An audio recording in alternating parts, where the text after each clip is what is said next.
एक 8 साल के बच्चे की माँ गुजर जाती हैं, तो उसके पिता कुछ दिनों में दूसरी शादी कर लेते हैं और नई माँ घर ले आते हैं।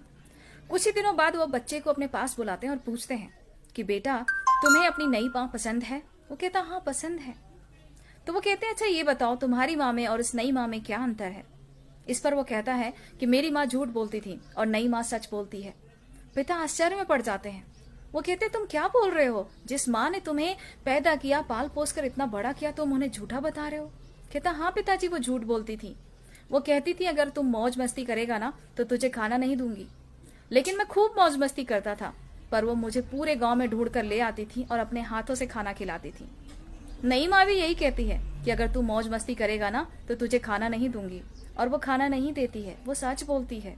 और देखिए आज सुबह से मैंने अभी तक कुछ नहीं खाया है। ये सुनकर पिता की आंखों में आंसू आ जाते हैं और वो तुरंत अपने बेटे को गले लगा लेते हैं एंड उसके बाद से वही अपने बेटे का ध्यान रखना शुरू कर देते हैं।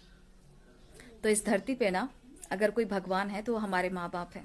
अगर आप कम एज के हैं, छोटे हैं, तो अपने माँ बाप को फॉलो कीजिए, उनकी बात सुनिए। और अगर आप अडल्ट हो चुके हैं, बड़े हैं, तो अपने माँ बाप की सेहत का ध्यान रखिए ताकि वो लंबे समय तक आपके साथ रह सके।